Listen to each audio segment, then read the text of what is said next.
Hello everybody, my name is Richard Vigorelli and this is Vigorelli Institute. Now, do you want to know something I can't stand? Like, just grinds my gears. Speculative evolution. Let's get into it. Alright, so I do want to put a caveat here, okay? There is one piece of speculative information that I absolutely adore. It is on YouTube. It is on the channel Biblaridion. I doubt I pronounced that correctly. It's called Alien Biospheres, Alien Planet, something like that. And he sat down with Artefexian, created a planet, and then created life and brought it through several evolutionary stages. As I'm recording this, I'm waiting on the mass extinction episode. That should be interesting, but highly recommended. I absolutely adore the series. It's been going on for a few years now. It's just beautiful. Okay? Go ahead and check that out. Now, on to the stuff that I can't stand. So, with speculative evolution things, a lot of it, from what I can tell, is done by committee. Okay? And it's always the same stuff, too. Okay, we go to this alien planet, and the life there is weird, wild, and wonderful, because, well, of course it would be. Okay? When you watch it, though, you see this really interesting creature. Okay? And they eat in such strange ways. So, the planet is always super freaking weird, okay? Like, the sun's too hot, okay? Or it's tidally locked. Or it's really cold. Or it's really heavy. Or it's really light. It's never anything. Never anything like Earth. Ever. Okay? Even if it's carbon-based life. Okay? And their means of propulsion is always like super duper weird. Like, they're bipedal, but there's one in front of the other rather than side by side.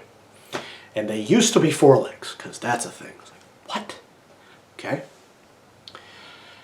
They're also, all of the stuff that they have, they're either super big, every now and again they're super tiny, or their claws and teeth and armor and all of that is nothing like what could exist here on Earth. Even with the exact same building blocks. It's absolutely impossible. Uh-huh. Okay.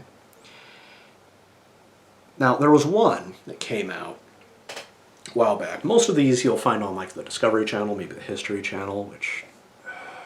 Okay. The stuff that came on the Discovery Channel, there was this one planet. It was called Darwin 4. And basically humanity finally gains interstellar travel, and we send some probes out to this planet because, well, it's inhabited. We want to know if we can live there or not. Okay. So the probes get down there. One of them gets destroyed in the landing storm, and I'm just like, okay. Did you guys not? You guys decide, it's fine. Drop it in the middle of a storm. It's cool! Okay. And they send this AI there that is as smart as a 7-year-old kid. Because that's a good idea. Oh, yes.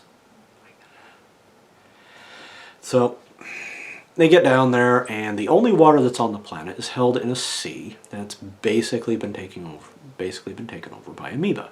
Okay, and that's all that there is. Now there's this thing that walks on it that eats the gelatin that is the amoeba. But this thing that walks on it, its offspring are basically these little flies, and the amoeba eats those. So it's circular. See how that works? It's awesome. It's just recycling. It's a circle of life. So like, okay, first of all, there has to be an input from somewhere. Okay? That amoeba, or whatever else is in that ecosystem, has to be taking energy out from the raw environment. Okay? So A, unless that amoeba is is geothermally powered, or B, it is solar powered, that can't exist. Okay? And there's a bunch of other stuff with it. The evolutionary paradigms that they typically use, especially on this like Darwin 4 thing, I'm just going like, what the hell? Okay. Another one they did was it was on Netflix.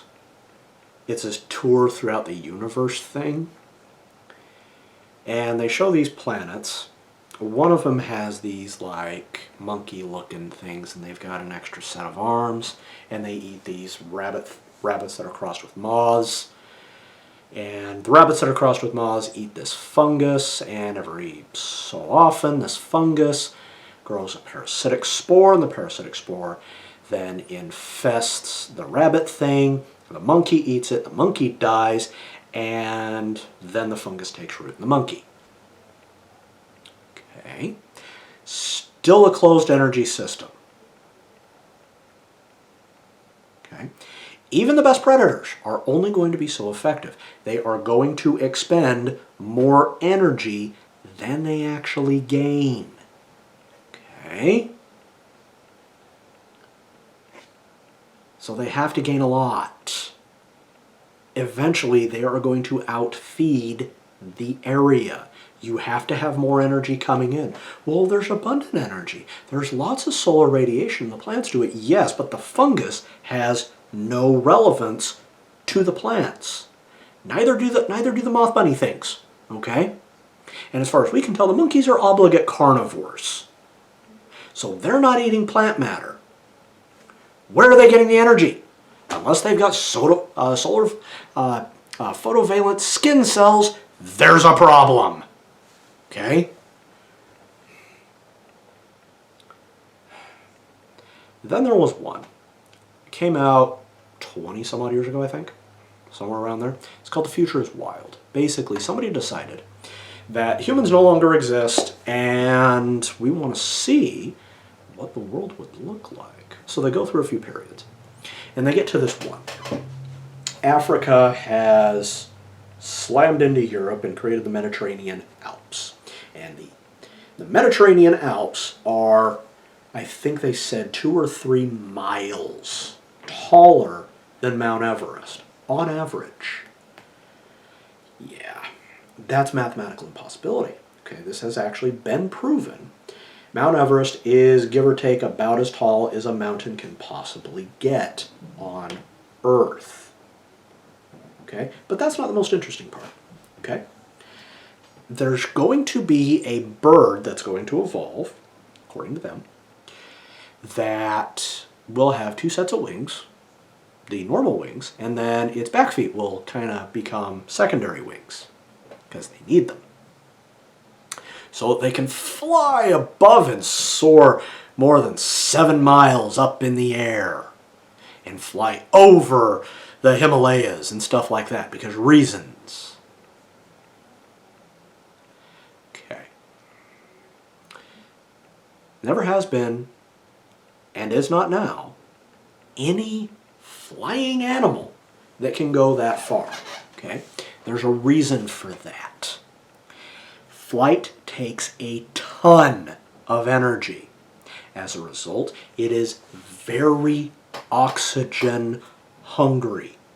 Okay? It takes a lot of ATP in order to get up there. Okay? The higher you go, the more you need, but the less there is. So any species is going to have a very definite ceiling. Okay? I don't care what bird it is. Okay?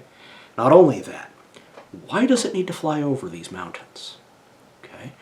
What's over on the other side that it can't get on that side? Okay? There's never been an instance of this.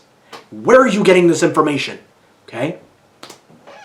Now the interesting thing is, in all of these documentaries, the documentary maker has 1, 2, 5 scientists that come up for about 30 seconds, maybe a minute top end, and discuss why the very subject that they're talking about is plausible. And they're right because, well, they're a scientist person. And they do the very typical thing of, which is shoddy journalism, which is basically what documentary filmmaking is. It's journalism. Of sources say, experts say, well, they've done studies. Can you quote the studies to me? Can you show me the studies? Are the studies in the room right now with us? Okay? Loads of logical fallacies popping up in these. Okay? Now, that is to say, when you're world building, okay, I like to world build myself, you actually, as the creator, do reserve the right to be as wild, weird, and outlandish as you bloody well please. Okay? Hell, I created a universe where there are people that can shoot lightning out of their hands and touch plants and make them visually grow. That they can take somebody's skills and natural abilities on as their own. Okay? All kinds of other stuff, all right? Completely outlandish, totally nonsense. Yeah, but it's a frickin' fantasy story, dude. I'm allowed a little bit more leeway. If you are posting this as science, you need a little bit more realism here. Okay? And I said so is not valid. Okay? Now, the reason why these documentaries tend to look this way is they are trying to get a show on the air in order to make money for the company that is posting the show. Okay? Discovery Channel wants to make money, so it puts stuff up that's kind of neat, wild, and wonderful, in the hopes that people that don't understand things will watch it and go, wow, I want to watch that again, I want to go buy it. Yeah, have that. They're not going to. Okay? And that's also one of the reasons why, thankfully, we don't see a lot in the speculative evolution genre. Okay? That is. Now, there's others that I've seen. There's stuff on YouTube that I've come across. There's this one channel, it's called Thought Potato. I actually really enjoy it. And also Curious Archive, basically the same thing. I'm willing to bet they know each other. Okay? They like to take a look at interesting worlds, universes. Okay? Templin Institute does basically the same thing, but they look more societal, political, economic, technological stuff. Okay? And how that impacts upon the other areas. Okay? They usually don't necessarily look at the biological, unless the biological impacts the societal. Okay? Like Last of Us. They looked at that. Anyhow. Of course, they also put on the caveat, yeah, this is sci-fi, this is fantasy, it's not science. Okay? All three of these channels do that. Okay? Meanwhile, the speculative evolution projects that I get really annoyed with are posted as science rather than fictional entertainment, and it drives me crazy. But I think that's enough. Rant over. Okay. If you like the channel, feel free to do all the YouTube stuff, like, subscribe, and